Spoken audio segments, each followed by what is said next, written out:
ఈ టాపిక్ చూసుకుంటే మనకి 6th క్లాస్కి సంబంధించి ఏదైతే మనం ఎస్సీఆర్టీ బుక్స్ చూస్తున్నామో ఎస్సీఆర్టీకి సంబంధించిన 8th లెసన్ రాజ్యాలు సామ్రాజ్యాలు అనే అంశాన్ని ఈ క్లాస్లో మనం డిస్కస్ చేసుకుంటాం.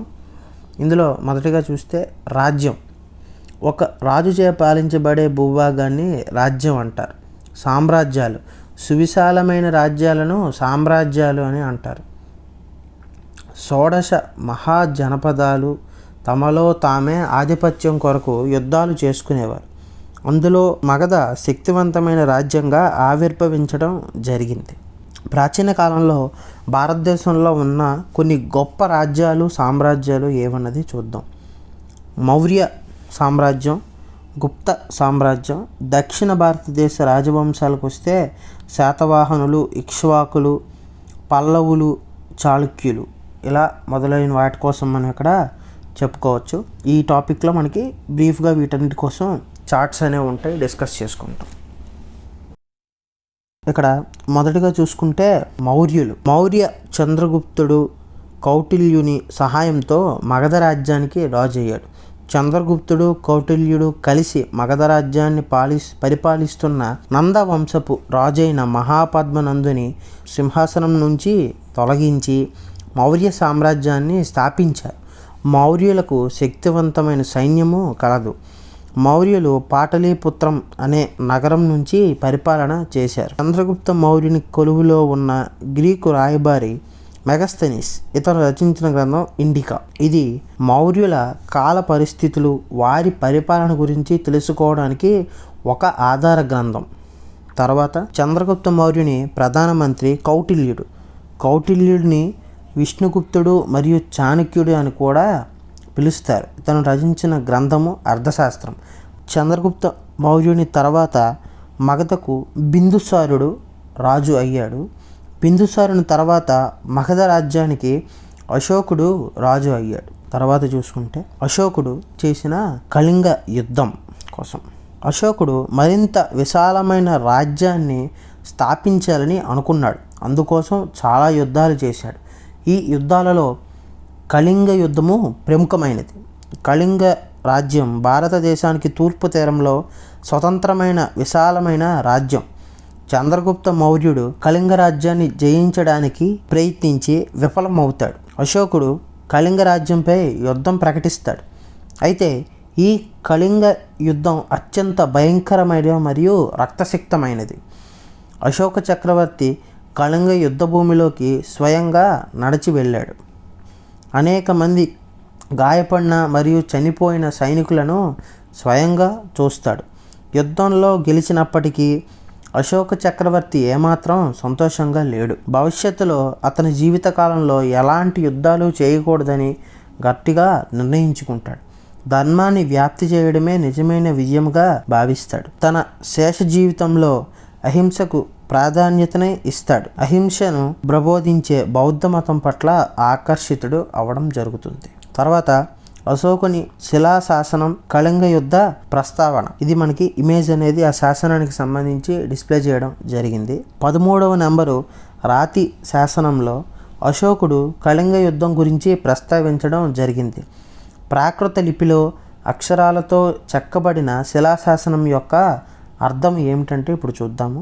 ఒక స్వతంత్ర రాజ్యాన్ని జయించినప్పుడు లక్షల మంది చనిపోతారు మరియు అంతకంటే ఎక్కువ మంది సంఖ్యలో సైనికులు బందీలుగా దొరుకుతారు.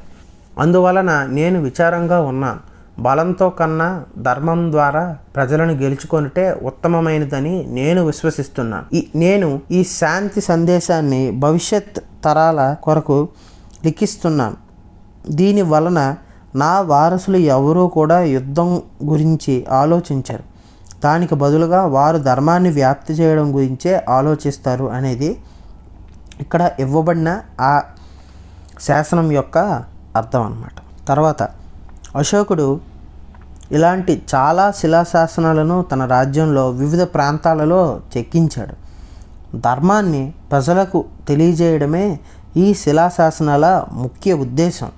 అశోకుడు శిలాశాసనాలపై చెక్కబడి ఉన్న ధర్మ సూత్రాలను నిరక్షరాస్యులకు తెలియజెప్పేందుకు ప్రత్యేక అధికారులను కూడా నియమించడం జరిగింది. అశోక ధర్మం యొక్క ప్రధాన సూత్రాలు: జంతువుల పట్ల దయ కలిగి ఉండాలి, తల్లిదండ్రుల పట్ల విధేయత కలిగి ఉండాలి, పేదల పట్ల సానుభూతి కలిగి ఉండాలి, పెద్దలను గౌరవించాలి, ఇతర మతాలను విస్మరించరాదు, మానవ జాతి సంక్షేమానికి కృషి చేయాలి.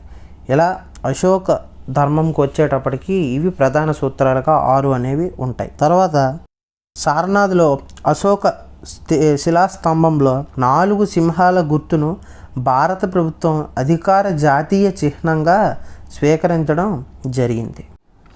సో ఈ చార్ట్లో చూసుకుంటే జాతీయ చిహ్నం అనేది ఒక దేశం యొక్క అధికారిక చిహ్నం. ఇది ఒక దేశం యొక్క సార్వభౌమాధికారాన్ని తెలియజేస్తుంది. భారత ప్రభుత్వం అధికార జాతీయ చిహ్నం ఏది మనకంటే 4 సింహాల గుర్తు. ఈ 4 సింహాల గుర్తు గురించి డీటెయిల్డ్గా చూద్దాం. ఇందులో 3 సింహాలు పైకి కనబడతాయి, 4వ సింహం మాత్రం అదృశ్యంగా దాగి ఉంటుంది. 3 సింహాలు 3 లక్షణాలకు ప్రతీకలు: అధికారం, ధైర్యం మరియు ఆత్మవిశ్వాసం. 4వ సింహం భారత జాతి యొక్క గౌరవానికి ప్రతీక. అబాకస్కు మధ్యలో చక్రం ఉంటుంది. అబాకస్కు దిగువైపున సత్యం జయిస్తుంది అని రాయబడి ఉంటుంది.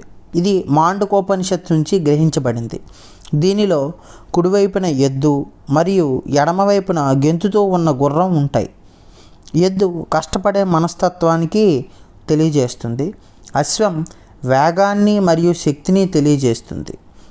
1950 జనవరి 26 నుంచి అధికారికంగా భారత జాతీయ చిహ్నంగా దీన్ని గుర్తించారు. తర్వాత చూసుకుంటే నెక్స్ట్ చార్ట్లో అశోకుడు ప్రజల కోసం ఏం చేశాడు అనేది చూద్దాం. ఒక బౌద్ధ సన్యాసి ద్వారా నీరు, ఆహారం పవిత్రమైనవని అశోకుడు తెలుసుకున్నాడు. వీటిని తన ప్రజలందరికీ అందాలని సంకల్పించుకున్నాడు. అశోకుడు రోడ్డుకి ఇరువైపులా చెట్లు నాటించడం జరిగింది. ఇది మనం చిన్నప్పటి నుంచి వింటూ పెరిగామన్నమాట. ప్రజలకు మంచినీటి సౌకర్యం కల్పించేందుకు బావులు తవ్వించాడు. అశోకుని కాలంలో ప్రజలకు మంచి రవాణా సౌకర్యాలు కూడా కలవు. రహదారులు తన సువిశాల సామ్రాజ్యంలోని వేర్వేరు సంస్కృతుల గల ప్రజలను మరియు ప్రాంతాలను కలిపాయి. రవాణా మరియు వాణిజ్య సౌకర్యాలు సులభతరమయ్యాయి. మనుషులు, జంతువులకు కూడా వైద్య సంరక్షణ కొరకు వైద్యశాలలు ఏర్పాటు చేయబడినవి. విశాలమైన భారతదేశంలో రాజకీయ ఐక్యత సాధ్యమైంది. అశోకుని వారసులు బలహీనులు మరియు అసమర్థులు. అందువల్ల అశోకుని తర్వాత మౌర్య సామ్రాజ్యం పతనమవడం జరిగింది. ఈ చార్ట్లో చూస్తే మౌర్యుల తర్వాత పాలకులు. మౌర్య సామ్రాజ్యం పతనమైన తర్వాత ఉత్తర భారతదేశంలో చిన్న చిన్న రాజ్యాలు ఏర్పడ్డాయి. అవి తమలో తాము ఆధిపత్యం కోసం యుద్ధం చేసుకోవడం ప్రారంభించాయి. సుమారు 500 సంవత్సరాలు ఇదే పరిస్థితి కొనసాగింది. మౌర్యుల తర్వాత భారతదేశం మొత్తాన్ని ఏకం చేసి పరిపాలించినది గుప్తులు.